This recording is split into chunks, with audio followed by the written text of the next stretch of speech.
అరే రోడ్డేంటి ఊగుతోంది? రవి రవి రవి బాబు, అప్పుడెప్పుడో వినాయకుడు తొండంతో పాలు తాగాడు. ఇప్పుడు మనూరి గాడిద కూడా మాట్లాడుతుంది. మాట్లాడింది గాడిద కాదు, గంగ. ఏ గంగ? తెలుగు గంగ లేక పాతాళ గంగ? మనూరి గంగని. అవును, ఊళ్ళో వాళ్ళంతా నీళ్ల కోసం అల్లాడిపోతుంటే గంగ ఇక్కడ కూర్చుని ఏం చేస్తుంది?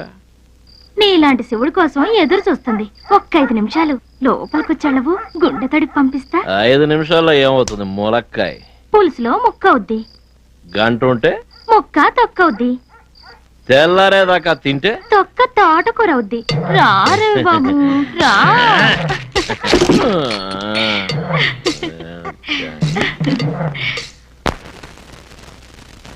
ఎందుకు? నలిగిపోయింది, బాగా ఉతికి హారేసి పెడతాను. పెట్టుకో. అబ్బా కాలిపోతుంది. ఏంటి? గుండి నా ఇస్త్రీ పెట్టు కన్నా వేడిగా ఉంది. ఏమైంది? చల్లగా ఉంది. దీన్ని బట్టి నీకేమర్థమైంది? నీది చల్లటి మనసని, ఐసుగడ్డ లాంటి గుండెని తెలిసింది. ఇట్లాంటి గుండెకాయ ఉన్న మగాన్ని ఏడదైనా గుండెల్లో దాచుకుంటుంది. ఏమే మా బావ మీద పడుకుంటావా? ఎంత ధైర్యమే నీకు?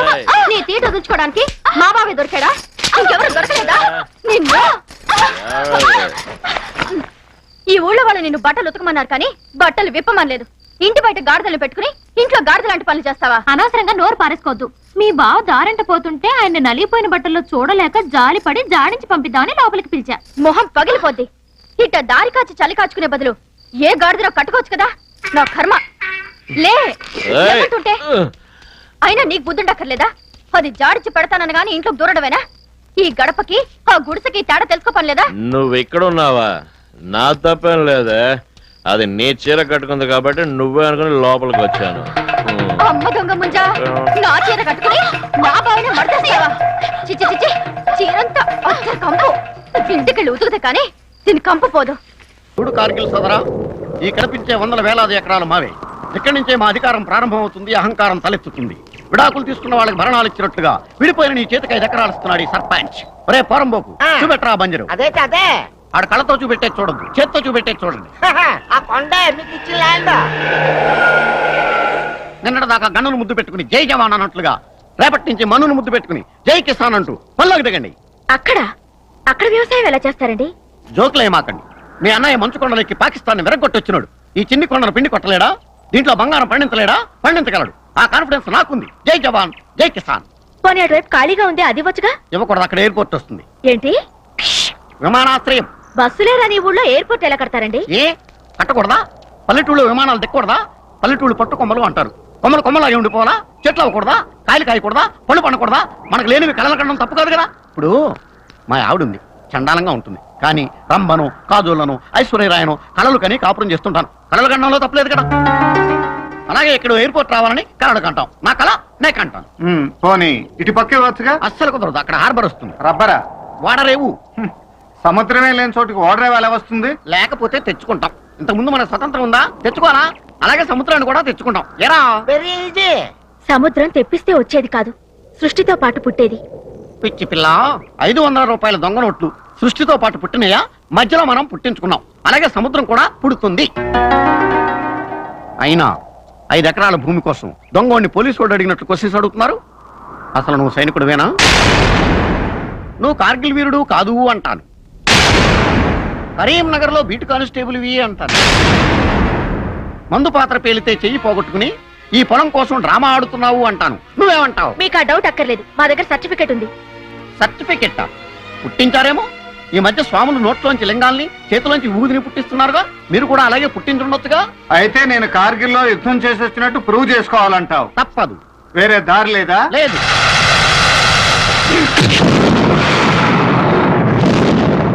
అయ్య బాబే, మా గురువు గారే కిందకి చూడు, కనిపిస్తాడు. అయ్య బాబే, కొంప తీసిపోయారేటి ఇంకా పోలా ఆ. ముఖాన్ని నీళ్లు కొట్టి తేరుకుంటాడు. సరే నీళ్ళు కొట్టాలి అదే ఆ. కాలిపోతుంది కాలిపోతుంది కాలిపోతుంది. కాఫీ కాలుతుంది. కార్గిల్ దెబ్బ అంటే ఇలా ఉంటుందన్నమాట. ఇప్పుడు చెప్పు నేనెవరిని? మారు వేషంలో ఉన్న అల్లూరు సీతారామరాజు. మీ కళ్ళల్లో అగ్నిపర్వతాలు రగులుతున్నాయి, మీ గుండెల్లో వజ్రాయుధం కనిపిస్తుంది. ఈ పర్సనాలిటీలో మీరు పల్నాటి సింహంలా ఉన్నారు. ఈ ఊరికి మీరే మొనగాడు. కార్గిల్ యుద్ధంలో మహావీర చక్ర కూడా మీది. ఇప్పుడు చెప్పు నా పొలం ఎక్కడుంది? ప్రస్తుతం నన్ను మీరు మీ పొలంలోనే పాతి పెట్టారు. ఈ పొలం అంతా మీదే. కార్గిల్ వీరా, నేను బయటికి ఎలా రావాలో చెప్పండి. ఏముంది, మెడకో తాడు కట్టేసి ఆ గుర్రబండి చేత లాగించేసేయ్. మంచి ఐడియా ఇచ్చారు గురుగారు. ఆ. మీరు ఇక్కడే ఉండండి, తాడు పట్టుకో. ఆ. గురుగారు గురుగారు ఏంట్రా? చౌదరి గారు వచ్చారు. ఏ చౌదరి? జస్టిస్ చౌదరా, బుచ్చే చౌదరా, ఎస్ఆర్ఎంపీ చౌదరా, ఆర్పి చౌదరా, రేణుకా చౌదరా? ఏరా, ఆ. కార్గిల్ చౌదరి గారిని బయట నుంచి పెట్టి సస్పెన్స్ మెయింటైన్ చేస్తావా? నన్ను మళ్ళీ ఇక్కడ దాకా భూమిలో కప్పెట్టిద్దామనా? అయ్యా, కార్గిల్ చౌదరి గారు లోపలకు రండి. రండి, ఆ. కూర్చోండి. కూర్చోండి. జై జవాన్ జై కిసాన్. మీరు భారత మాత, సార్ భారత పిత. కాగితో కబురంపితే ఏకలా వచ్చి వాలేవాడిని కదా. అయ్యా, మరో అగ్నిపర్వతం పెంచడానికి రాలేదు కదా? అబ్బే అదేం లేదు. ఆ, పొలానికి నీళ్ళు అందక నాగలి కూడా దిగనంటోంది. ఓహో. అసలు ఆ ఊళ్ళో ఉండటమే ఇబ్బందిగా ఉంది. ఆ. పొలం అమ్మి పెడితే ఎక్కడికైనా వెళ్ళిపోదామని. సరైన సమయంలో తెలివైన నిర్ణయం తీసుకున్నారు. అక్కడ దోమకాటు కార్గిల్ తోటా కంటే పవర్ఫుల్. మీరు ఈ ఊరికి సర్పంచ్ కదా? అందుకే కదా ఆ ఊరు వదిలేసి ఈ ఊర్లో ఉంటున్నారు. సర్పంచిని కాబట్టి ఆ. ఎండొచ్చే ముందు ఆ ఊరెళ్ళి దోమ కొట్టక ముందు వచ్చేస్తా. మినరల్ వాటర్ తో స్నానం చేస్తా, మటన్ తో మీల్స్ చేస్తా, మా ఆవిడతో డాన్స్ చేస్తా. అంటే ఊరికి మాత్రం ఏమీ చేయనంటారు. చేస్తాం. ఉరుము ఉరిమితే మెరుపు మెరిస్తే వాళ్ళకి అండి చేస్తాం. ఉరువులు మెరుపులా? యా, ఉరుములు వాటర్ కి, మెరుపులు కరెంటుకి. మెరుపుతో కరెంటా?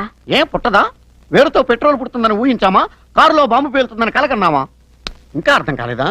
సిగరెట్ సిగరెట్ తాగితే పొగొస్తుంది, పొగ పొంగితే మేఘం అవుతుంది, మేఘం పొంగితే వాన అవుతుంది, వాన పొంగితే వాగు అవుతుంది, వాగు పొంగితే వరద అవుతుంది, వరద ఇంకితే బురద అవుతుంది, బురదలోంచి కమలం పుడుతుంది. అలాగే మెరుపులోంచి కరెంటు పుడుతుంది. దాన్ని ఊరి ప్రజలకు ఉచితంగా పప్పు బెల్లాలు పంచినట్టు పంచుతా. చాలా థ్యాంక్స్ అండి. అసలు కరెంటు దాని పుట్టు పూర్వోత్తరాల గురించి చాలా వివరంగా చెప్పారు. వాటర్ గురించి కూడా చెప్పనా? వద్దులే. అయితే ఇక మేము ఆ ఊళ్ళో ఉండటం వేస్ట్ అంటారు. 100% వేస్ట్.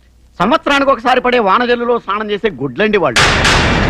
ఏదో ఓట్లున్నాయి కదా అని జనాభా లెక్కలో పేర్లు రాసుకోవడం తప్ప ఆ ఊరు కుక్కలు కూడా వెళ్ళవు. అంటే ఆ ఊరు జనం కుక్కల కంటే హీనం అన్నమాట. పందుల కంటే నీచమైన మనుషులని ధైర్యంగా చెప్పగలను.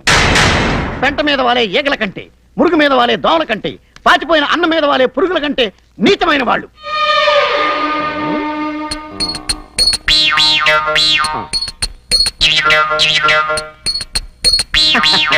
అని ఎప్పటికీ అనుకోవద్దు. నా గ్రామం కోసం నా ప్రాణాలు అర్పిస్తా. నా ఊహల్లో అది మరో ప్రపంచం, నా కళల్లో అది ప్రేమనగర్ 2. అంతా అవుతుందే. రాజకీయాలకు అతీతంగా అనపర్తి, వనపర్తి, కనపర్తిని మించిన పుట్టపర్తిని చేస్తా. ప్రతి ఇంటిని ఒక శబరిమల చేస్తాను, ప్రతి వ్యక్తిని ఒక స్వామి అయ్యప్పను చేస్తాను. స్వామి శరణమయ్యప్ప. కార్గిల్ వీరా, వెళ్ళిపోతున్నారా? మీరుంటే బెటర్ ఏమో. మరి ఇందాక మమ్మల్ని అందరినీ కుక్కలన్నావు. అది వాడి ఫీలింగ్ అయ్యప్ప. మురుగు మీద దోమలన్నా, అది వాడి మనసులోని మాట అయ్యప్పమ్మా. పాచిపోయినన్నం మీద ఈగలన్నా, అది వాడు అందామనుకున్న మాట. గంగా బెహన్. అదే ఇది మీ ఫీలింగ్ చాలా స్ట్రాంగ్ గా ఉంది. మాకు తాగడానికి మంచినీళ్ళు లేవు. మాకు కరెంటే లేకపోతే నీకు టీవీయా? మాకు ఫ్యానే లేదు, నీకు ఏసీయా?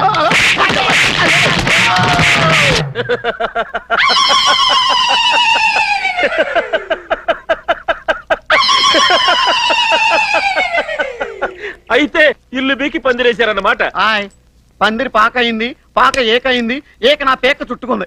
నోట్లో ముద్దెట్టి కడుపులో పేగులు తెంపుపోతే తెలియని అమాయక జనానికి వాళ్ళ ముద్దమే చేయేస్తే ఏళ్ళు నరికేస్తే రేంజ్కి తీసుకుపోయాడు ఆ మిలిటరీ వాడు. ఇప్పటికే మానవ హక్కులు, కనీస అవసరాలు అని అన్ని నేర్పేశాడు. ఇంకా లేటు చేస్తే ఈ ముక్క మనదిరా, ఈ చెక్క మనదిరా, ఈ గ్లాసు మనదిరా, ఈ గొలుసు మనదిరా, ముక్క మనది, చెక్క మనది, గ్లాసు మనది, గొలుసు మనది, నడుమ నువ్వేందిరో నీ పీకుడేందిరా అని మీ మీదకి వచ్చేస్తారు. అప్పుడు మేమైనా ఊరుకునేది? ఈ కత్తి మనదిరో, ఆ గుండె మనదిరో, అమ్మో. ఈ పీక మనదిరో, ఆ కోక మనదిరో. కత్తి మనది, గుండె మనది, పీక మనది, కోక మనది. ఆ జనమేందిరో, నాడు మా మిలిటరీ ఓడేందిరో అని ఈ కత్తితో కస పొడి చేస్తాం. అబ్బా ఊరుకోండ్రా, జీవంత విషయానికి పాములు పుట్టంత చేస్తారెందుకు? ఆ రవిగాడి కబురు చేయండి, వాడి కంపలో సామానంతా బయట పారేస్తాడు. ఈ పేటకు నేనే మేస్త్రి, మీరు పేదల బావలో ఏమాటాడుతున్నారా? గోళీలాట ఆడుతున్నాం. వారిని గోళీలాట, తొక్కుడు బిల్ల, బిల్లంగోనే, వంగుడు దూకుడు ఇవన్నీ కన్నంబకాలు ఉన్నట్టు ఆటలు రా. అయితే క్రికెట్ ఆడుకోమంటావా? ఆడతావు క్రికెట్, మన ఊర్లో పిచ్ ఎక్కడుంది కాబట్టి గిచ్చులాట ఆడుకో. గిచ్చుళ్ళ అదెట్ ఆడుకోవాలి? Very simple. అందమైన అమ్మాయి అలా వెళ్ళిపోతున్నప్పుడు వెనక నుంచి వెళ్ళి టైర్ కసక్కిని గిచ్చడం. వారిని ఎంకమ్మా, టైర్లు కార్లు కొంటాయి కానీ అమ్మాయిలకి ఎందుకు ఉంటాయి? ఓరి కాకరకాయ మొహోడా, ఇది నడుము అనుకో. ముందుకు పెరిగితే బొర్ర, వెనక్కి పెరిగితే టైరు. ఓ సదేనా, టైర్లు మా అత్తమ్మ కూడా ఉన్నాయి.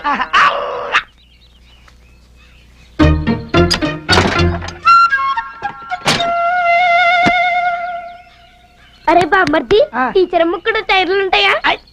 నీది సైకిల్ టైర్ రేంజ్ రా. మరి టీచర్ అమ్మ రేంజో? టీచర్ అమ్మ రేంజు అడిగడిగో.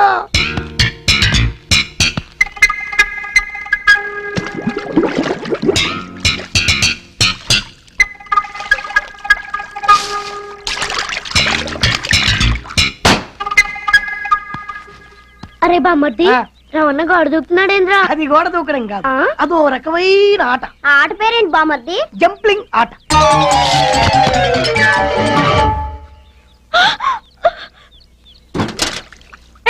నువ్వు ఇక్కడే చేస్తున్నావు, వెళ్ళిపో. ఇదిగో అరిచి గోల్ చేసావో రేప్ చేస్తా. 5 నిమిషాలు అట్టాగే ఉంటే ఇడిసిన చీర కూడా చూడకుండా వెళ్ళిపోతా. నువ్వు మనిషివా పశువా? ఏ శిశువు అనుకుని నీ పన్ను నువ్వు చూసుకో. మర్యాదగా నువ్వు బయటకు నడు. ఎక్కువ మాట్లాడితే తిరిగి చూడాల్సి వస్తుంది. ఆ? చూడద్దు. ఆ, జాగ్రత్త. నువ్వు షర్ట్ ఎందుకు ఇప్పుతున్నా? ఆ, నేను కూడా స్నానం చేద్దామని. అరే బామ్మర్ది, స్పాట్ సూపర్. మంగళ మాంగళ్యే శివే సర్వార్థ సాధకే శరణ్యే త్ర్యంబకే దేవి నారాయణ నమోస్తుతే. కకృతి వేద అమ్మవారికి కానుకోవడం లేదు. ఇదిగో బొండు పంతులు, ఏయ్, 100కి చిల్లరలేదు కంటే 50 ఉంటాయి ఇవ్వయా. ఈ దరిద్రుడికి ఎన్నాళ్ళకి మంచి బుద్ధి పుట్టింది. ఇదిగోండి బాబు, ఆ, ఆ, ఇదిగోండి. ఆ, ఇదిగో పట్టుకో. ఏయ్, పుణ్యమూర్తిలో ఉన్నావు, అమ్మవారికి నువ్వే వెయ్యి. శుభం, వస్తాను. అంటే మరి నా 100 అండి? నీ 100 ఏంటయా? ఇచ్చాను కదా. ఎక్కడ ఇచ్చారండి? 50 ఇచ్చింది. అదేంటయా నీ చేతికి ఎంత ఇచ్చాను? 50 అండి. నువ్వు హుండీలో ఎంత వేసావు? 50 అండి. 2 50 కలిపితే ఎంత? 100 అండి. మరి సరిపోయింది కదా లెక్క. అయ్య బాబాయ్, నా 100 అండి. నీ చేతికి నేను ఎంత ఇచ్చాను? 50 అండి. నువ్వు హుండీలో ఎంత వేసావు? 50 అండి. 2 50 కలిపితే ఎంత? 100 అండి. మరి లెక్క సరిపోయింది కదండి. అయ్య బాబాయ్, నా 100 అండి బాబు. కన్ఫ్యూజ్ అవక. ఏయ్, నీ చేతికి ఎంత ఇచ్చాను? 50 అండి. నువ్వు హుండీలో ఎంత వేసావు? 50 అండి. 2 50 కలిపితే ఎంత? 100 అండి. మరి సరిపోయింది కదా. అయ్య బాబాయ్, నా 100 అండి బాబు. నువ్వు ఊరికి కన్ఫ్యూజ్ అవకో. ఆ. ఇలా డిస్కషన్ లో ఉంటే కన్ఫ్యూజ్ అవుతావు. ఆ. ఒంటరిగా థింక్ చేయి, ఆ. లెక్క సరిపోద్ది. ఇందులో 50 వేసాను, నా చేతిలో 50, 2 కలిపితే 100. మరి నా 100? నీ బొమ్మ ముక్కు తుడుచుకో. ఏమిటో నువ్వు అనేది? ఎస్, మన కిడ్నాపింగ్ ప్లాన్ లీక్ అయింది. ఆ రవిగాడు కంకర్ రోడ్డు దాటి తారు రోడ్డు ఎక్కేయడం లేదో జీప్ వచ్చి ధనాలను గుద్దింది. పెడరెక్కలు విరిచి తీసుకెళ్తున్నారు. నా కళ్ళారా చూశాను. నెక్స్ట్ టార్గెట్ మీరే. ఆ రవిగాడిని పోలీసులు 2 పీకితే మీ పేరు కక్కుతాడు. సీఎం మర్డర్కి ప్లాన్ వేసేవని ఉమ్మేసి మరీ ఉరి తీస్తాడు. అప్పట్లో పాకిస్తాన్ లో బుట్టోకి జరిగింది, ఇప్పట్లో నవాజ్ షరీఫ్ కి జరగబోతున్నది మీకు జరుగుతోంది. కారడానికి రక్తపు చుక్క లేకుండా మీకు కోటింగ్ ఇస్తారు. కాబట్టి నేను చెప్పేది విని ఒంటి మీద ఒక వెంట్రుక ముక్క లేకుండా గీకేసుకుని బుచ్చన్న పేరుని షేక్ చిన్నసత్తార్ సాహెబ్ సన్నా పెదబుడేమేయగా మార్చేసుకుని పైన పాకిస్తాన్ కో కింద ఆఫ్ఘనిస్తాన్ కో టికెట్ దొరికితే దుబాయ్ కో పారిపోండి. ఎందుకంటే రైల్వే ట్రాక్ల నుంచి రోడ్లు భవనాలు పేల్చేసే తీవ్రవాదులందరూ హ్యాపీగా బ్రతికేసే దేశాలయ్యి. మరి ఇక్కడ పనులు ఎవరు చూస్తారా? దుబాయ్ నుంచి దావూద్ ఇబ్రహీం చక్రం పట్ల అలాగే మీరు కూడాను. కావాలంటే స్టాంప్ పేపర్ల మీద పౌరాఫాటాన్ని రాసిచ్చేయండి, మొత్తం నేను చూసుకుంటా. ఎవరా ఫటార్నియా? కావాలంటే కౌలు పంపిస్తాను 17న. సార్ ఈ విషయం విన్నారా? విన్నాను. ఏం వారెంట్ వచ్చేసిందా? వారంటీ ఏమిటండి, శిక్ష కూడా వేసేస్తే. మనిషి దొరకకుండానే శిక్ష వేశారంటే కనిపిస్తే కాల్చివేతనా? కనిపిస్తే కాల్చివేత. ఎవరిని? ఇంకెవరినయ్యా, మన బుచ్చన్న గారిని. ఎందుకు? ఆ రవిగాడి ఈయన పేరు చెప్పాడు తెలుసా?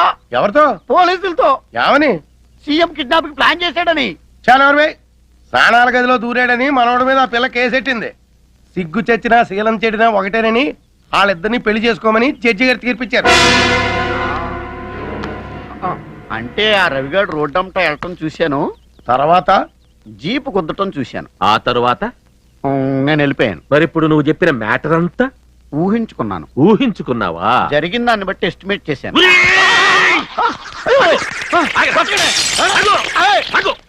అయ్యో!